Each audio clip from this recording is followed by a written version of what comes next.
आम्ही कोल्हापूरला चाललोय. जाताना शेतकऱ्याचं आंदोलन आहे.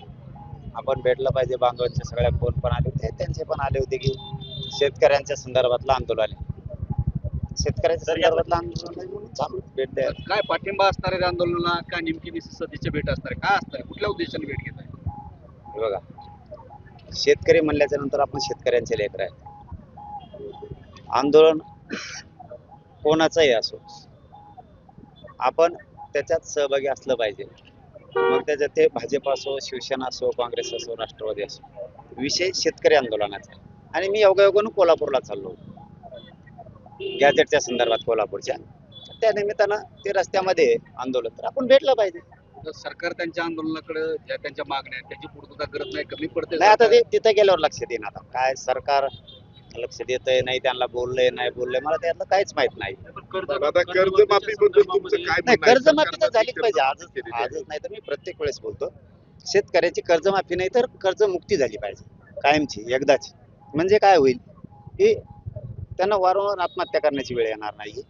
तुम्ही एकदाच कर्जमुक्ती करा आणि शेतीमालाला भाव द्या. पुन्हा कर्ज सुद्धा शेतकरी कधी काढणार नाही. हे आजच नाही तर आपण अनेक वर्षापासून बोलतोय आणि आपण तो शेतकऱ्याचा मुद्दा हातात घेणार आहेत ना. परंतु आरक्षणाचा विषय संपल्याच्या नंतर कर्जमाफी झालेली आहे, त्याच्याबद्दल तुमचं काय म्हणणं आहे? त्याच्यावर समाधानी आहात का तुम्ही? सरकारने जी आता मी कर्जमाफी समाधानी राहून काय करू? केली, शेतकरी पुत्र म्हणून नाही समाधानी नाही, आहात? शेतकरी कुठला समाधानी राहणारच आहे. तिथं मालाला भाव नाही आहे, ते माल फेकून द्यायची वेळ आली रस्त्यावरती. अनेक निकष जितके लावले कर्जमाफीचे. नाही लावले असतील, ते तेवढे कलाकार आहेत. ते कडत काही पोचू देणार नाहीत, एवढे कलाकार ते आहेत. परंतु तितक्याच ताकदीने शेतकऱ्यांनी पण उठलं पाहिजे. त्याच ताकदीने शेतकऱ्यांनी सुद्धा उठलं पाहिजे. इथे शेतकरी आंदोलन आहे म्हणून जाता जाता पंढरपूरला भेट. माझी तर मुक्तीच आहे, कर्ज मुक्तीच पाहिजे. त्या माफीनं काहीच होत नाही.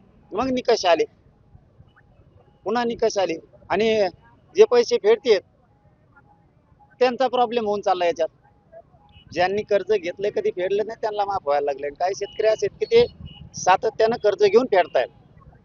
त्यांचं काय? सरकारला काही बोलणार आहे का तुम्ही? काही सांगणार आहे का? कर्जमाफी नेमकी अशी असली पाहिजे किंवा अशी करा? नाही, मी मग ते जी आर वाचल्याच्या नंतर बोलून बघा. मी मीडियाला तुम्हाला माहिती आहे कधी खोटं बोलत नाही. मी ते वाचलंच नाही. हाही शेतकऱ्याचं आंदोलन, आपण गेलं पाहिजे. आपण शेतकऱ्याचे लेकर आहेत म्हणून आपण जाताना तिथं कोल्हापूरला जाताना कोल्हापूरचा विषय दादा, तुम्ही ह्याच्या संदर्भात जाताय भेट घेताय सात- शाहू महाराजांची. काय नेमकी भूमिका पुढच्या आंदोलनाची त्याच्यातून ठरणार आहे? मला नाही वाटत आता सरकार आंदोलन करू दे. मला वाटत नाही असं. कारण ते आता मला वाटतं 22 तारखेला सातारा संस्थानच्या गॅजेटियरवरती अहवाल मागवला आहे, त्याच्यावरती चर्चा करतील. आणि कोल्हापूर संस्थानचं गॅजेटियर सुद्धा येतील. श्रीमंत शिवराजे महाराज साहेबांचंही म्हणणं होतं की हे गॅजेट गेलंच पाहिजे. मग मी भेटीलाच त्यांच्या चाललोय. गॅजेट विषयी चर्चा करणार कोल्हापूरच्या आणि तिथून पुढं सातारा संस्थान, कोल्हापूरचं आणि हैदराबादचं गॅजेटियर त्याच्या प्रमाणपत्राविषयी आता 22 तारखेपासून काय सरकार प्रक्रिया करते ते बघणार आहे. पण मी खात्रीनं सांगतो, मला नाही वाटत मराठ्यांच्या संदर्भात आता सरकार आंदोलन करण्याची वेळ येऊ दे. सरकार सकारात्मक आहे सरकार थोडक्यात. हो हो, सध्या तरी आहे. ते सकारात्मक नसलं की आपण सुरू केलं त्यांच्या मागे. त्याला आता एक प्रश्न आहे की सध्या अन्न औषध प्रशासनामार्फत एक मोठ्या कारवाया राज्यात केल्या जात आहेत. त्याच्यात मुंडेंचा खूप मोठा रोल तुकाराम मुंडेंचा. काय सगळ्या त्या आंदोलनाच्या ज्या कारवायाकडे कसं पाहताय? काय समर्थन असणार? आणि चांगलं आहे ते. त्या तुकाराम मुंडे साहेबांना जे धडकेबाज कारभार सुरू केलाय, अरे ते चांगलं आहे ना. शेतकऱ्याच्या दुधाला, मालाला भाव येणार आहे त्याच्यामुळे. कारण भेसळ बंद झाली की दुधाचे भाव वाढणार आहे, म्हणजे शेतकऱ्याचाच फायदा होणार आहे. पण सरकारला एक सांगणं आहे, त्यांची बदली तर लफडे आता जरा बंद करा. तिथं राहू दे जरा. त्यांना जर बरेच दिवस राहील ना, भेसळ करणारा नीट करतील ते. पुन्हा त्यांची बदली करायच्या भानगडीत पडू नका. नाही, सरकारच्या मागं लागेल बरं का मी. तुम्ही जर त्याची बदलीच्या भानगडीत पडले. चलो, धन्यवाद. लय पाय पळलं.